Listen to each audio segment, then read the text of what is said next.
राजा परीक्षित कहते हैं गुरुदेव हम इस वंशों की बात नहीं करते, हम अपने प्रभु कन्हैया के वंशों की हमें कथा सुननी है, उनकी कथा आप सुनाइए।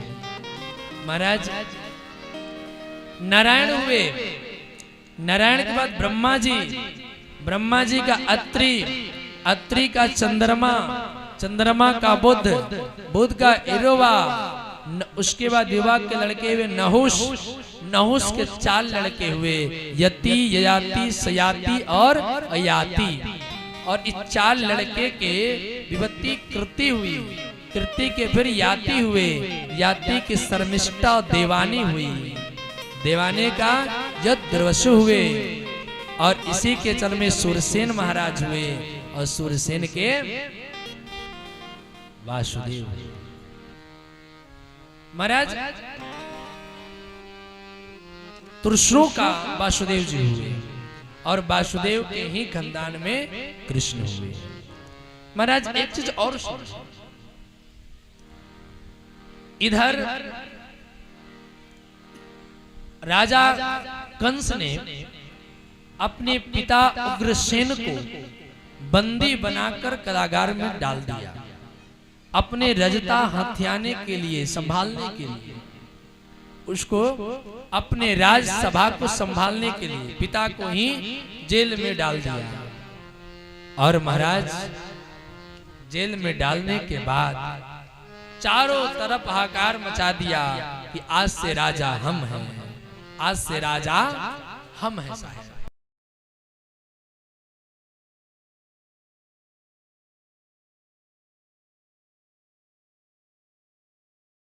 इतने बुरे होने के जो बाप को जेल में डाल दे, अब उससे बड़ा बुरा क्या हो सकता है।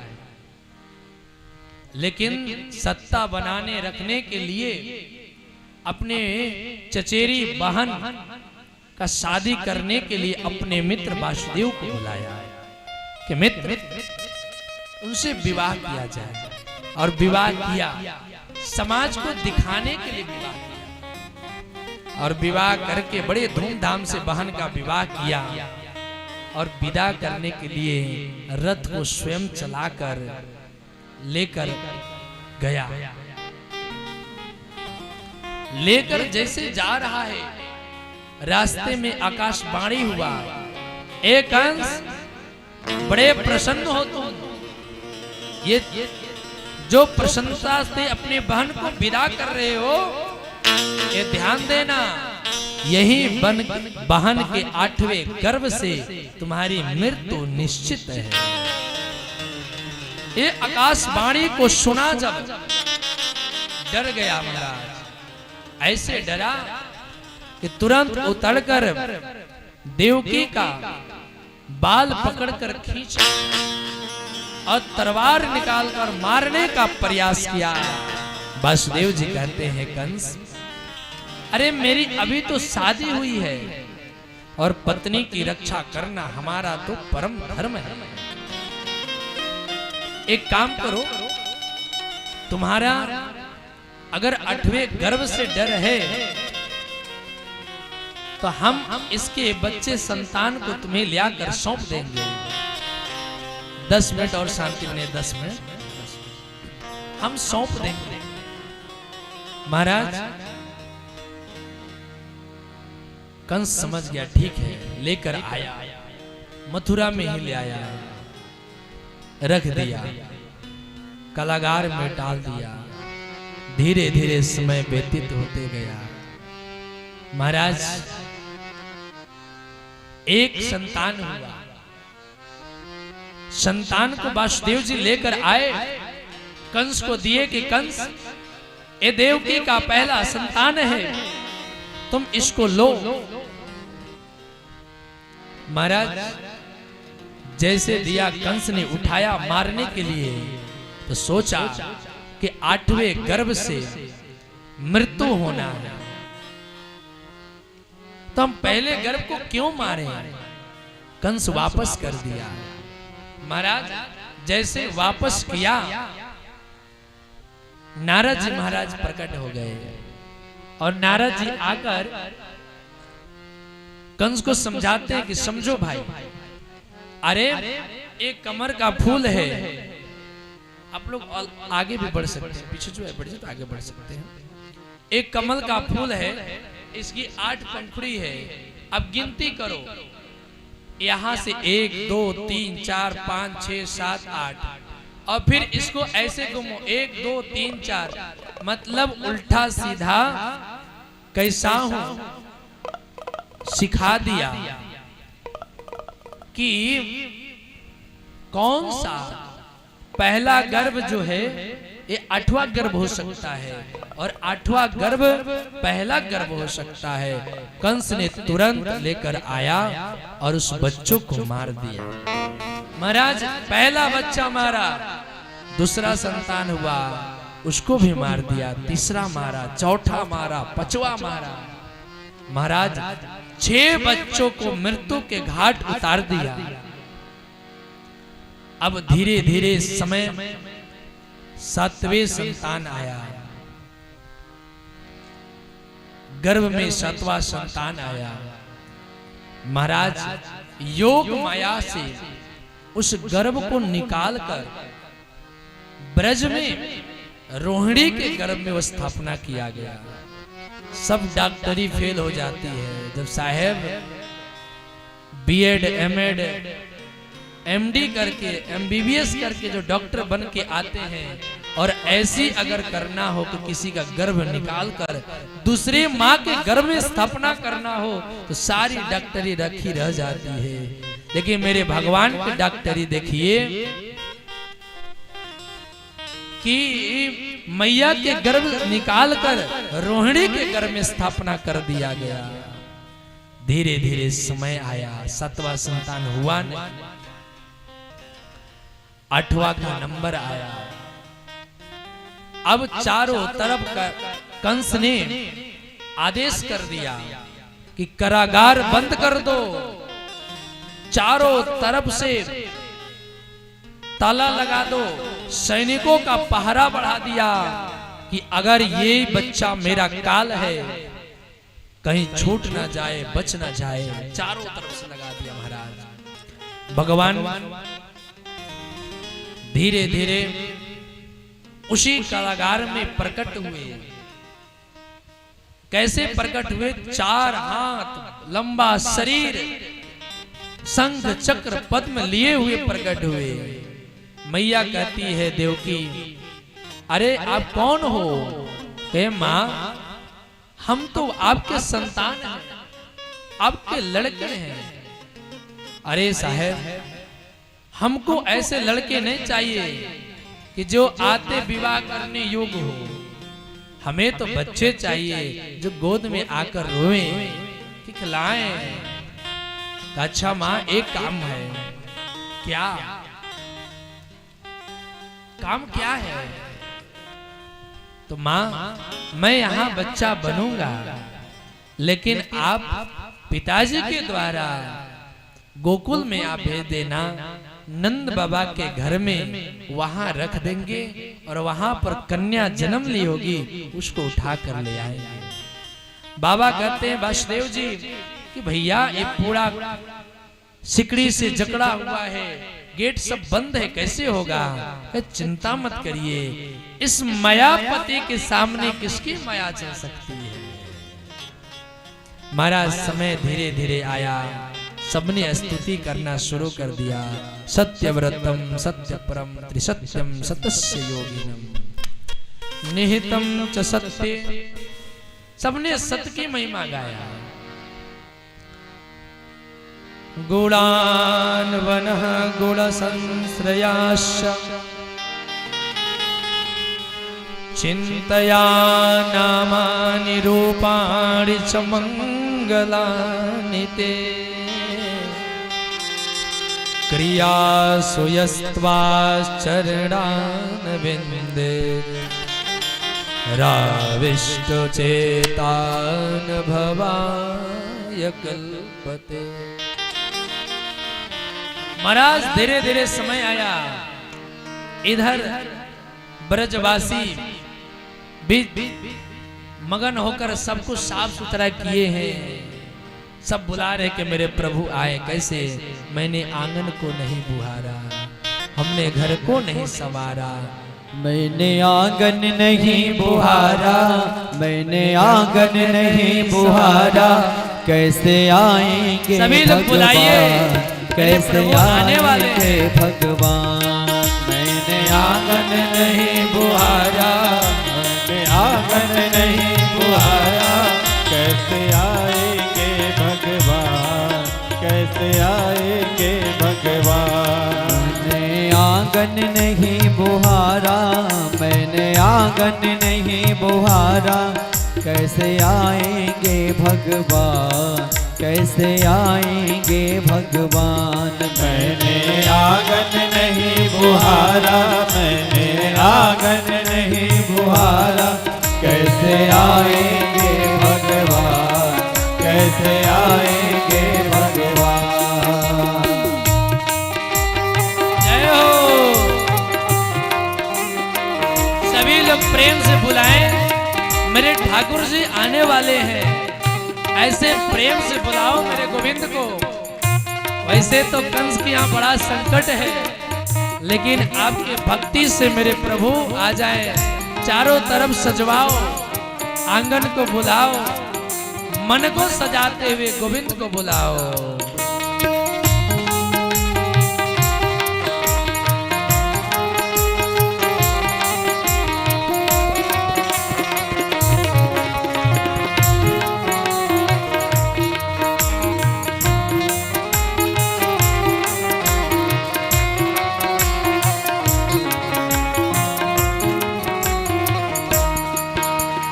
हर कोने कलमस कथाई की लगी हुई है ढेरी, हर कोने कलमस कसाई लगी हुई है ढेरी, हर कलमस कठाई की लगी हुई है ढेरी, हर कोने कलमस कसाई की लगी हुई है ढेरी।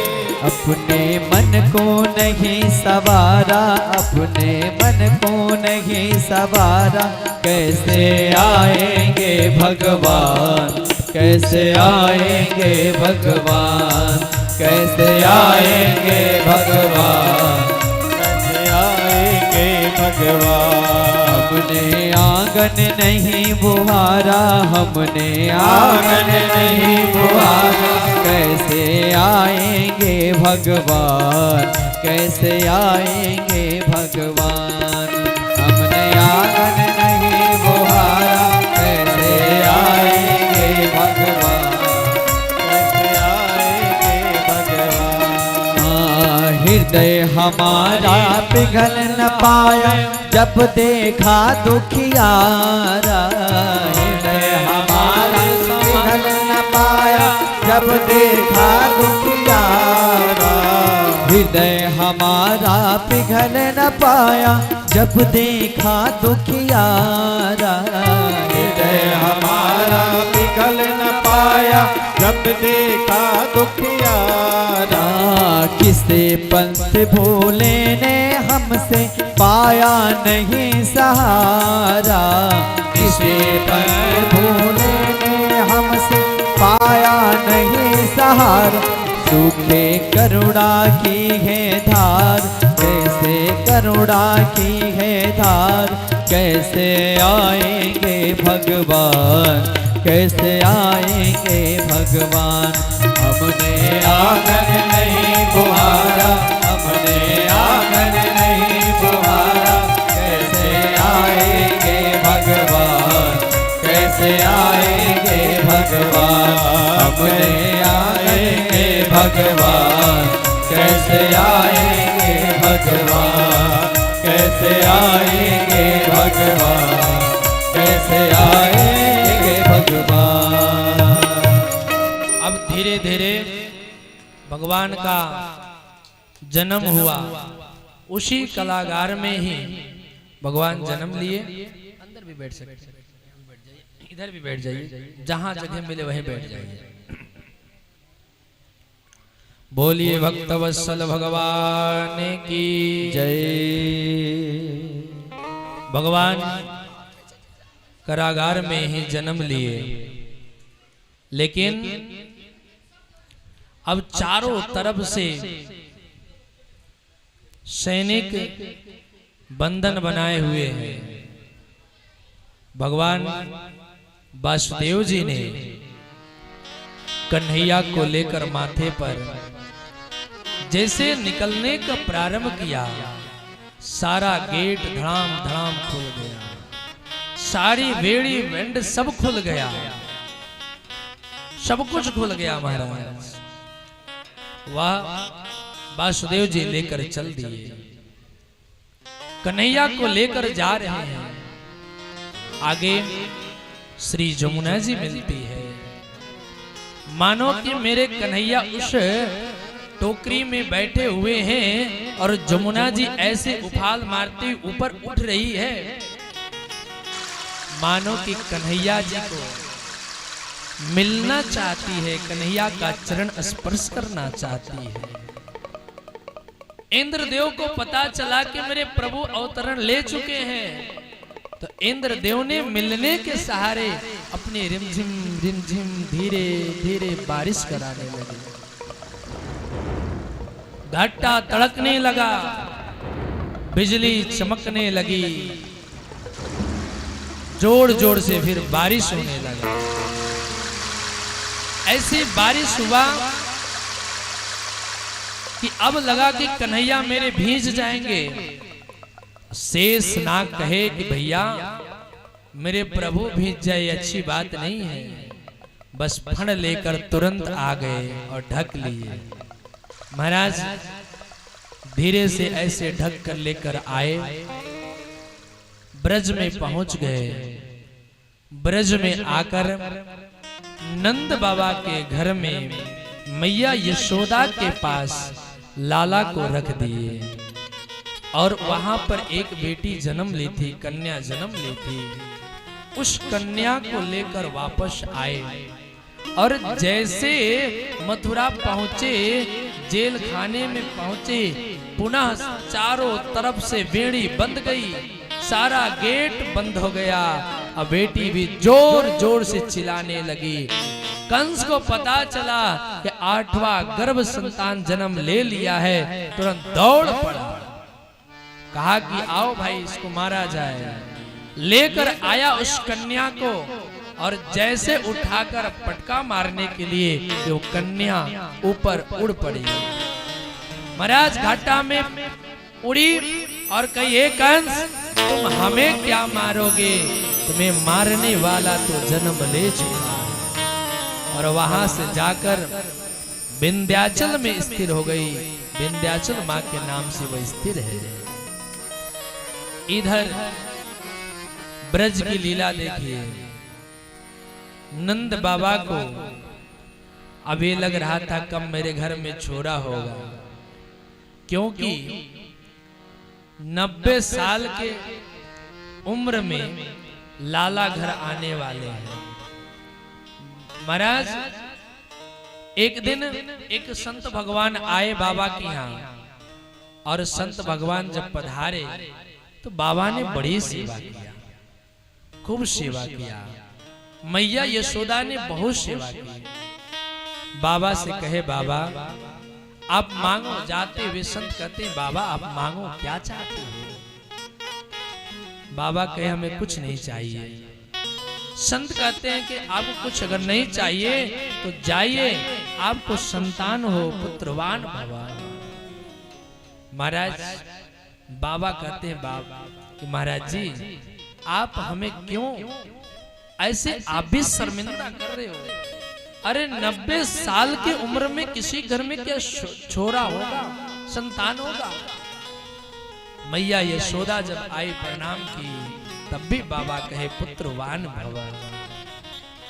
भैया जब मैया यशोदा और बाबा नंद बाबा के कहने पर संतुष्टि नहीं हुआ, तो महात्मा जी कहते हैं जब तक आपके घर में अगर संतान हो ही न जाए तब तक हम आपका घर छोड़ के नहीं जाएंगे।